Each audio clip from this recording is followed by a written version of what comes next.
It's fortuitous to be talking about a nation of entrepreneurs literally at the top of the valley where the first industrial revolution happened, because this is the next industrial revolution and we're living through it. And you're part of it. So who has a business? Who's got a business running today?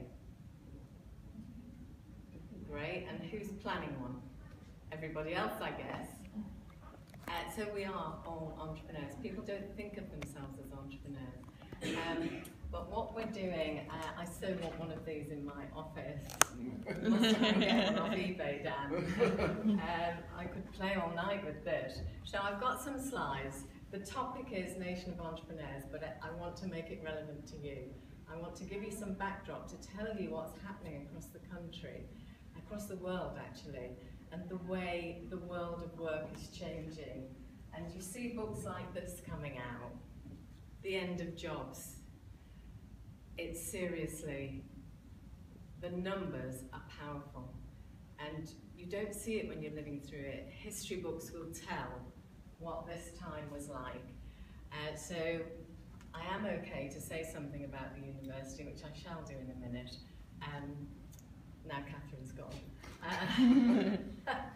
And we're beaming to London. So hello London. And there's an entrepreneur in everybody. You know they say there's a book in everybody. Well, I am absolutely firmly convinced there's an entrepreneur in everybody. We just haven't woken them up yet, everybody. Is anybody tweeting?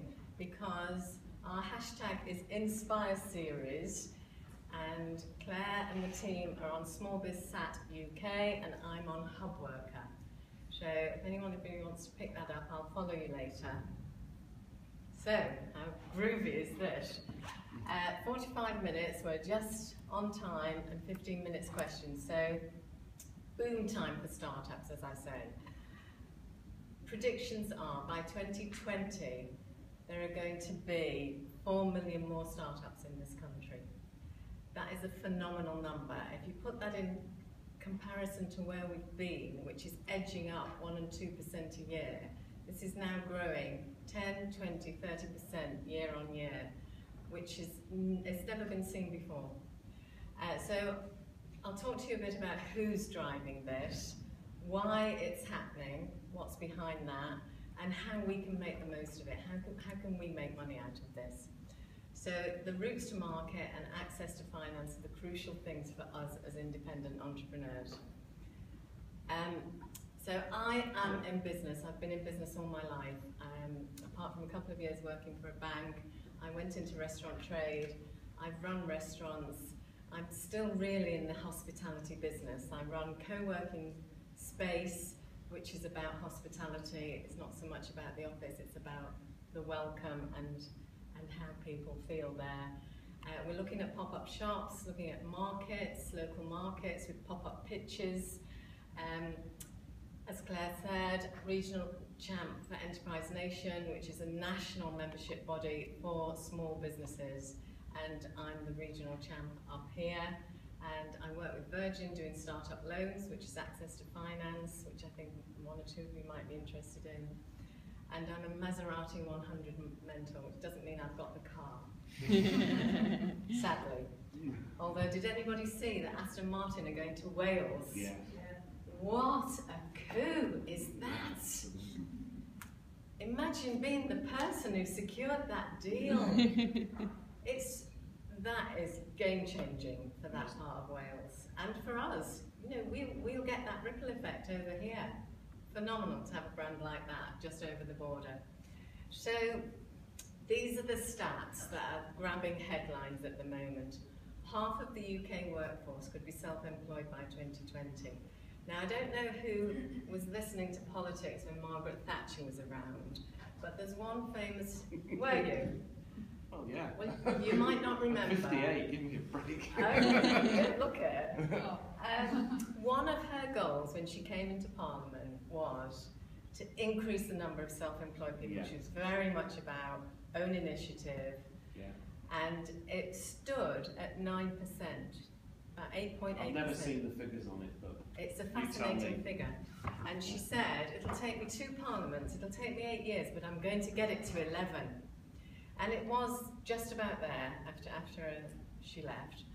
But that was 8 years to take it nearly 3%. Where we are at the moment, it's about 16%. We're talking about getting to 50% in the next 4 years. You can see the scale of what we're talking about. Do you mind if I ask you a question? Absolutely not.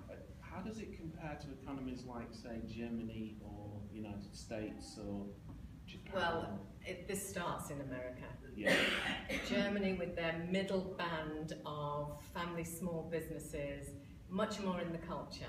So they've always had high numbers, but even there, they're not. They are looking at these forecasts. They're not there yet. Yeah. They're always been higher than us, as they have in America. But here, this is a UK study, and it said we're looking at 50% by 2020, which is, as I say, unheard of. Where we are here, locally, we're edging up on the small business formations, but the figures that I'm talking to you about here are new businesses. So we measure new businesses, and at the end of last year we were on 608,000, which was well up, at least another 100,000 up on the year before, so 20% up on the year before, but that's at Companies House. That's not counting self-employed people who just click on the HMRC website as a sole trader. They are not in those numbers. So these are great, these figures are great. We're edging up 5.4% new businesses last year in this county, the geographic county. Great, all going the right way. That does not include the numbers of sole traders. And 90% of the people I work with startups, register as a sole trader. They don't go straight into limited company formation. They'll do that 2 or 3 years down the line, and I know we've got a gentleman here from Tax Assist who will help people with that, but initially what they do, straight on, register as a sole trader. So they're not in those numbers. But even so, these numbers are mega. 1,000 new businesses a day. I will tell you about the downside. It's not all roses, but this is the way the graphs are going. Up very quick, and this is from McKinsey. They talk about it at Davos. The G8 talk about it. It's out there being discussed as a social and business trend. And so, who are they? Well, you're here. You're representative of who they are. And they do, they come in all shapes and sizes. We've got this picture in the hub, haven't we, Dan? You've seen that, haven't you? These are all people, local people we've worked with over the years. We've got them all in one picture. Rare to see somebody come in and say, I'm going to start a multinational company, I've got a tech startup, I'm looking for 3 million investment. That doesn't happen every day. 99% of the people we see are self-employed going into limited company status in a year or so. And so big business builders, we've had a few of them through our hands, but I can count them on my hands in 8 years. And so most of these people are us. 2,000 people a month are moving off benefits and into self-employment. The Job Centre and Co are trying to embrace this new world, but it'll be slow, like the schools and universities. It's always slow, but you know, it's up to us to grab the training we need, because we can find it anywhere on the internet. It can teach us how to be in business. So it's really people who are making their own jobs, because the number of jobs is changing, declining, and people are looking at taking their life in their own hands. In America, as you mentioned, they call these people the entrepreneurial mice. Dan Pink writes phenomenally good books about the economy in America, and he calls them entrepreneurial mice. And he says they're the bedrock of the US economy. as they are here. So this is a business quote. It's not Uber, Airbnb, Facebook or Google that are transforming economies. It's us.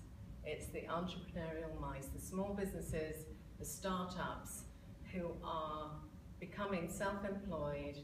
The RSA have done studies on this and found self-employed people are healthier, happier, they earn less, they work longer hours, but they live longer, actually. It's about having control. It's about having control of your life and your time, and it's up to you. If you drive your business and it goes well, you did it. If you hit a hard place, you can get over it. It's about control, and that is a big defining feature of entrepreneurship, that you have control of what you do. Yes, you've got to get through the bad times and the 3 a.m. wake-ups, but equally, you get that satisfaction from running your own show. So these are the people who we work with. These are the numbers that they're forecasting will just absolutely go through the roof in the next few years. So why Britain? We're very, very good at knocking the country we live in. It's the best country in the world to start a business. If you want to start in Italy, you have to put a bond in with the tax man in advance. Here, you pay your tax in arrears. Everything is geared up to help you. The system is there. It might not be at the job centre, Dave, every day, but it's here. The whole structure, the supportive legislation, it's easy to set up a company. Much harder in America, and very hard in America if you want to wind a company up. Very hard. So we have a very business-friendly regime in the UK, and we need to cheer about that from time to time. It's low risk at the moment. I speak to a lot of students when they let me, where I say, why are you doing this degree? You know, what's it going to do for you? 60% of graduates are in non-graduate jobs. They've got the loans, but they're not using their degree. And the fear is to go and work for yourself, especially at a young age. It's risky. So you can imagine mum and dad saying, get a proper job, don't be doing what that woman says, get a proper job. Actually, it's low risk now.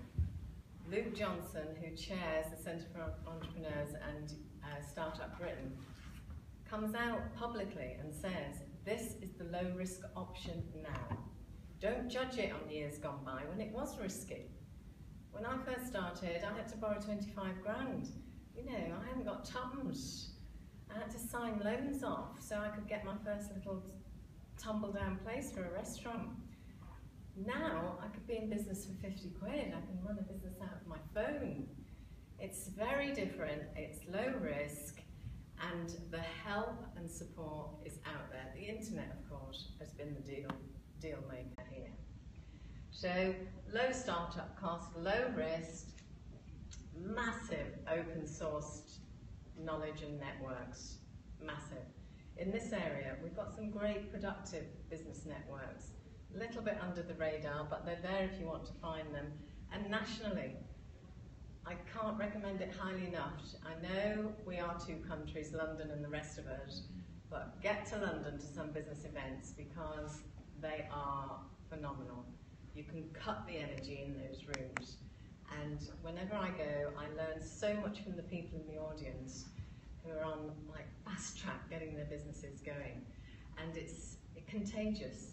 I can't recommend a train trip down to London enough to go to one of those events. A mentor we use who's absolutely amazing, Neil Burnham, runs his own multi-million-pound venture, and he says to me, aren't they fast in London? And they are just faster. You know, everything's faster. People walk faster, drink coffee faster. So here in Shropshire, fantastic. I still love coming back, believe me, and I love running my business here. So there's massive opportunity here just to connect still to nationwide and international markets. The structure around business now, There's tax relief for people investing in businesses. That's newish, and that's doubling year on year, being taken up. Broadband rollout, I know we suffer a bit here. We're never going to get 100% across these areas. We will not get a little town at the top of Longmend fully connected, but the speeds are coming, and the government and the providers are investing in it. So we've got access to broadband rollout. This county is known as the Ideas County. This whole valley used to be called the Ideas Valley. And in the whole country, you know, the UK has thought up the most, 80%, biggest percentage of world-shattering ideas, and we're this tiny little island in the North Sea. And it's because we've got a work ethic. We don't have much time to sit around in the sun, so we work and think. We're Quaker-driven, I think. You don't have much sun to sit around. But our ideas are the greatest, and yet we don't monetize them. So we design the Dreamliner and it goes to Singapore, and we design the internet and it goes to America. Tell me about it. And so what we've got to start doing now is monetize our ideas here. And self-made wealth is now the norm. So again, 25 years ago, we would have been tapping at the doors of the people who'd got factories, went to the right schools, mixed with the right networks, had the right sort of money to get started. Not anymore. It's independently made now. In the rich list, 75% of the rich list is self-made money. Not inherited, not passed on generation to generation, not the oil barons all the time. It's people. Apple have got more money in the bank than the US government. Self-started business. It's there. It's there to be taken. Startup loans, as I mentioned, if anybody wants to know anything about that later, I won't feature it now too much, but the government back startup loans, it comes out at 6%. You can repay it over 1 to 5 years. Not many grants around, I do have to tell you that. Not many grants, and I will cover it on a slide later. The whole world of business support is changing, as is every public sector service. But people, you know, people are friendly, collaborative, people will help you. Gone are the days where it was very much like this, running your own business, and you didn't want to share it too much in case somebody ripped off your idea. Much more open and collaborative now. And again, that's another UK thing. So what are the global trends? It's fascinating to read around this. You know, it is a changed world that we live through. I read a book a week or so ago that says, you know, you think you're living in a kind of situation normal, yet somebody can launch an export business at 14, have a first child at 40, some at 50, have a year off and go back to school at 60. It's all happening around us. The principles of society are kind of getting turned upside down. We can do more things at more ages than ever before. And it's the power of the individual. We mentioned this when we had our Startup 2016 event, that my parents had lifelong careers. I thought I would have some stability in my working life. But our children are part of what they call the gig economy, where you'll go from project-driven work to one, maybe job or project as a freelancer, and then on to another. It's the gig economy. They have earning gigs, and that's where the future is going with this self-employment push. So millions of white-collar jobs are heading to the cloud. The whole world of work is going upside down. So at the universities now, when they train them, 50% of the jobs that exist now won't exist when those people graduate. So almost the training is becoming redundant as the time goes on. So young people and jobs and career choices, this is what I didn't want Catherine to hear me say. British university fees are the highest in Europe. Why do you think people are thinking twice? They're not thinking twice in great numbers because their mum and dad maybe are saying to them. That Radio 4 did a programme about 2 or 3 months ago. Broke your heart listening to it. 4 young people whose parents had guided them, steered them to university, they've come out, no jobs and massive debt. They feel like they're failures. Their parents feel like they're failures because they sent them down that path. And it needn't be that way. We've got to stand against this somewhat. Having said that, there is a study out today on billionaires in America, and 75% of them have degrees. But I think that's based a lot on the techies and the Harvard type. So I don't know if that would work here. So yeah, you know, the graduate jobs, people are not getting the jobs, as you know. I've done a lot of work with young unemployed people. The talent and skill not being used is heartbreaking. And 50%, as I say, 50% of the current jobs automated away. So where does that leave jobs and graduates with degrees? So the 18 to 24s now are starting to turn. And it used to be the poorest startup rate. And the over 60s used to beat that age group. We often used to say at events, come on guys, the over 60s are beating you. And now they're the biggest startup group. So this is kind of happening out there.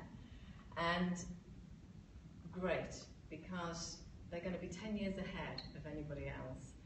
Great when you start young. You have little commitment, you're more flexible, you haven't had your kids yet, you can throw everything, every hour at this new business. It's a great time to start.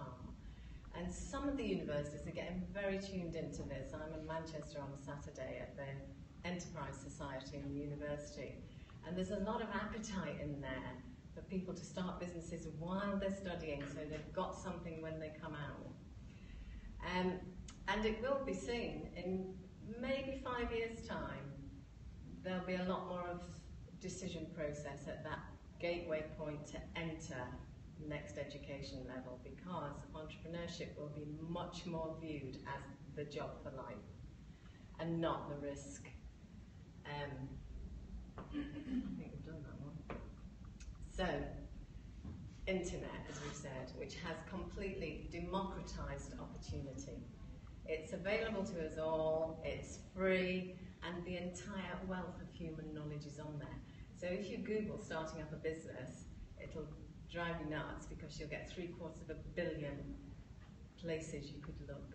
And people do get defeated by that. They think, oh no, where do I start? But it's there. There's never been so many people self-educating, which you can online now. You can Google it, you can YouTube it. I know a lot of musicians who are saying the young ones coming through are teaching themselves on YouTube.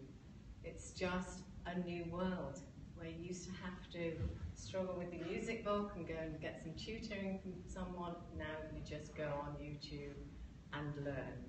So we can scout talent, hire talent, you know, people per hour. I just had an image done this week on Fiverr.com. Does anybody know Fiverr.com? That's Did you? Yeah. Isn't it good? It's good? So the cartoon images that you sometimes get make your face look all grotesque. And there's a guy on Fiverr, he's in Indonesia, and somebody sent it to me and said, this is a nice cartoon. I thought, oh. So it's $5, £3.80, and you pay up, and then he sends you the work. And they're all freelancers. You can put your work on there. They're all freelancers. It's a massive pool of talent. You can catch a cold. You've had poor results. I've had poor results on Fiverr. But that's just tip of the iceberg. There's so much out there. And for your startup, it's phenomenal, the riches that are out there on the internet. You know, your sales route, your Amazon shop, your eBay shop, all there, your shop window, absolute route to market. And the way people are living, we mentioned it a minute ago, that you want control back in your life. You don't want to live a 9-to-5 existence. You know, who does? Who wants to live 52 weeks a year, so you look forward to those 3 weeks holiday and get through the rest. The thing that people who are self-employed are joined by is they love what they do, or they wouldn't do it. And when you ask a startup, why are you starting this business? There's a reason above making money. There's always a reason above making money. It's, I absolutely believe in this, I so want to do this, or I want to change the world by doing this, and then making money. But the top line is always a mission, and it's very fulfilling, that mission. So now we can work anywhere, anytime, on the move. I'm never switched off. So, good or bad, I answer emails every day, wherever I am, overseas, doesn't matter, I keep up. Nobody knows I'm out of the country. I keep on top of my business, and I absolutely love that. If somebody said to me, 2 weeks holiday, get that phone out of your hand, no way! It would be 2 weeks misery. And you know, work-life control, we thankfully don't live in the days where you turned up at the factory and you came out shattered, and when you were 65, you'd had it, you know, you were worn out. We don't live like that anymore. What a blessing. We can now choose. And people are saying that this work-life control will be a new human right, a basic happiness tool that every human should have. And through freelancing, that's what people are finding. Building your brand, running your business, everything you need is online, apart from the company, and you definitely need the company. It's a very isolating experience. So what you won't find online is people. So all this is fantastic for setting up, for doing your study, for looking at what's out there, researching your market, finding your customers. And for these freelancers, the word is now that for small businesses who are engaging freelancers on paid contracts, they're saving $7,000 a year on normal employment kind of patterns. So to each small business that takes on freelance contractors, there's a saving for them. So it's a virtuous circle. And last year, £1.2 trillion developed by the freelance economy. So you can see how much money is flying around there. And this double whammy effect of it saving small businesses more money and more risk. Because to be honest, if you're a small business, the hardest thing you do is create that first full-time post, and it takes you to a different world. So if you can freelance that, you can stay in this quite flexible space. Does anybody know this young guy? He's been in the papers this week, Jordan Dakin, and so I put him up because of the freelance connotation. So he started, 13 years old, was homeschooled.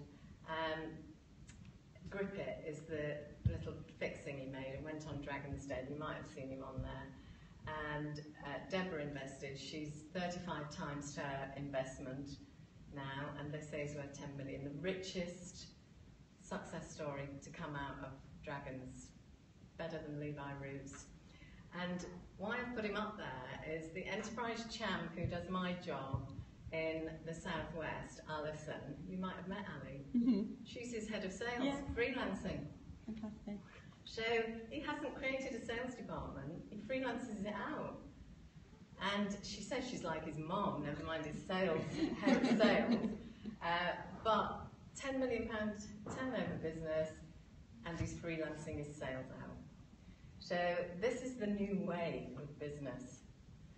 And the health warnings, okay?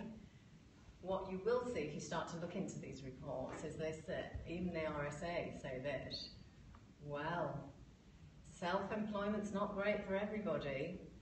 Their actual net worth of earnings has fallen since 2008. There's more of us around. Our hourly rates have gone down. I know a lot of the consultants I work with who used to contract into the public sector at very high rates have now had to shrink all their rates. You know, we've all been affected by that. So it's so important you've got to test your market and make sure there's money where you're going. And the other thing that we need to sort out in this country is only 3% of our UK startups go very, very big. 6% in America, so that's where we're not good. We put some equity investment in and we take too much of the equity and they don't have any equity left for second stage funding. Whether that will affect anybody in here, I don't know, but it does affect that top layer. And that's something the UK has to get right. And we have to be much more American the way we invest in a business and take less equity and leave them a healthy percentage in that business so they can really expand it. That's how we'll get an English Google and an English Facebook. And the decline of government-funded business support, I will mention that because I'm sure some of you know the times of Business Link where you could get free time with an advisor. That doesn't happen anymore. It's shrinking. They're now being, business support is being operated by what they call local enterprise partnerships. But they're not well funded, so it's a much smaller offer, and they say it's signposting, but I don't know what they signpost to, because to be honest, there's nothing really out there. Mostly, they send people to me, and I don't get paid to do any of that, but anyway, you know, as I say, people are collaborative. Whenever anybody calls me or emails me and says, I want to start a business, we get talking about how you can help, where to go, and who's doing this, where can you get some finance. But where we've all got to look much more is supporting each other and paying for business support. So that's what Enterprise Nation does, 30 quid a year, you get on there, it's every tool you need. But you've got to get into people's mentality because a lot of people have grown up on the government will provide that. Well, the government aren't providing a lot anymore, particularly to entrepreneurs. So, just 5 top tips on being in business that we come back to over and over again. And, you know, that reflects in that figure we had on the last slide that self-employed earnings have taken a dive. Why is that? Because people don't research their market properly and they don't price their goods properly. So quite often if somebody's making something, I say, how much are you charging for that? They say 20 quid. I say, how many hours did it take you? 6. I said, well, it can't be 20 quid then. You've got to factor your time in at the right value and be determined to get the right price for what you're delivering. Because we don't all want cheap. You know, 80% of purchase decisions aren't made on price. We're not all looking for cheap. We're looking for good. So that's what we've got to do, is make sure that transaction has a value with who we're selling it to, and make sure there is a market. I've done it myself. I opened a restaurant in Ironbridge because I thought this is the place to be. I'd been in St George's. This place came up in Ironbridge. I thought, I'm going to make a fortune here. Moved lock, stock and barrel, put 50 grand of my own money into this, never did a moment's market research, did not go out with a clipboard to say to the people in the street, if I had a little bistro here selling all these gorgeous things, would you come in? They'd have said, no love, we bring our sandwiches. I would come in your posh place. And I didn't do it. So I seriously lost an arm and a leg because I thought I knew what Ironbridge needed. Well, they didn't need me. And it's the basic failing in so many businesses. And now there's no reason not to do market research because you can do it online. The 5 people you spend the most time with have to be people like you, because otherwise you get dragged down. And you just assimilate their ways. If they're unambitious, you'll become unambitious. It's just a gradual morphing that you become like them. So it's really, really important. Like I say, get to London, get to an event, and then come to more of these and mix with more people who are doing this kind of thing, because it's contagious. And somebody else's success will fire yours. So the surety of a customer buying, we can never guarantee, but you have to make sure there is a market for what you're going to sell. There have to be people there, and a very famous quote by an American businessman, who's one of these billionaires who didn't go to university, from Zappos, who says, it all starts with the customer and it never finishes. The customer has to be the central point of every business. And I see a lot of businesses who have their first flush of success and then they forget about their customer. They forget to look after them. They forget to tell them they're valued. They forget to be in touch with them. And then you can see it start to ebb away. And you think, only because you forgot to talk to your customers. So the customer's a king in every business. And writing your business plan can go on for 5 years if you want it to. But actually, you're not in business till you've sold anything.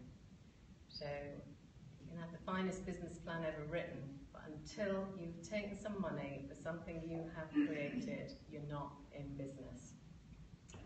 And again, get out more. It's so easy now with everything available to us on the internet, so easy to sit behind that screen, and so comfortable, and so enriching really. But actually, face-to-face communications is millions of years old. Voice, less so. Written, very recent. We don't connect to that. We connect face-to-face. And that's how people buy from you, face-to-face. People buy into you, and this is where independent traders have the absolute bonus. Your story is what will sell to your customer. They want to buy from you. I'm doing some work in Wellington Market at the moment. Every single trader I talk to has a story. Fascinating story. They don't tell it. There is nowhere on the internet you can go and find that person. You cannot find Margaret with the eggs, who's been on that market for 70 years, through 2 wars, unbelievable woman. You can't find her story. She doesn't tell it. And yet she'd sell dozens more eggs if she told her story. So that is our golden nugget. We all have a story and it will connect with customers. So the fact that business is personal at whatever level, it's personal. And our diamond is that it's us. And if you believe in your business and passionate about your product, people will buy from you. So we've had some quite gloomy headlines this week. These are some of the faces. I mean, you connect with faces, don't you? Our eyes focus in on faces. These are some of the entrepreneurs that were at our Startup 2016 event this year. And they're all in Shropshire, so you can meet them all. And so I've just had a bit of fun with the Brexit because I am so fed up of hearing about it. And I have no idea how it's going to affect small business. One day I want to be in, and the next day I want to be out. And I don't know. I don't think anybody does know. So the jury's out on that. But I thought, right, I'm going to have a bit of fun with the Brexit banner. And, you know, whatever happens, in or out, we'll be selling to Europe because we buy from Europe. They're always going to be our trading partner. And, you know, £1 billion a week we trade with Dublin. They speak the same language as us. The international trade is phenomenal. And so few small businesses look that way. There are mega markets for English products, English services. People love that Union flag. We have got massive collateral to pull on, and we don't do it. Our sector of businesses, really very poor at exporting, and yet it's a click away, and you can find markets. So think about your products going overseas. It's doable, all doable. And if you want any more information from me, I run enterprise events, I manage startup loans locally.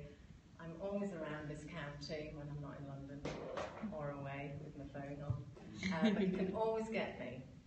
So I'd love to know any questions, or anybody want to share their business story with us, because we're okay. We've got a quarter of an hour, and I think we're going to take some questions live tweet, aren't we? Yeah, I thought we'd maybe do one live tweet answer, and then we'll go offline for everyone in the room. So, okay. Have you got one? We had one that come in that said, it's come out from it's from a small business who does printed bags. So he said, should I adapt my business as the market I'm in, as printed tote bags is very busy, and it's become busier since I started. So the business is printed bags? Printed tote bags, but I think she feels that the market's become kind of more saturated since she started. Find a niche then. Find a niche. Absolutely find a niche, and there'll be zillions of niches you can find. I'm always in the market for a printed bag. And if you can just think of something that nobody else is doing, and there'll be loads of things. Yeah. You know, do an entrepreneur bag. Yeah, exactly. And I haven't seen an entrepreneur bag. So niche, and that is another big rule in startup business. You know, I'm working with a photographer at the moment. When he came in, I said, and so what will you specialise in? He said, oh, I'm going to do everything. No, don't do everything. Just do animals, and don't just do animals, just do dogs. Don't just do pale dogs. But don't do everything. Exactly. Because you can be the expert in your little area and dominate it. Yeah. And the long tail of marketing, maybe she should read that, if it's a she. Yes, it is. Okay. Great. Thank you. Okay. We're going to say goodbye to the online audience now. Bye.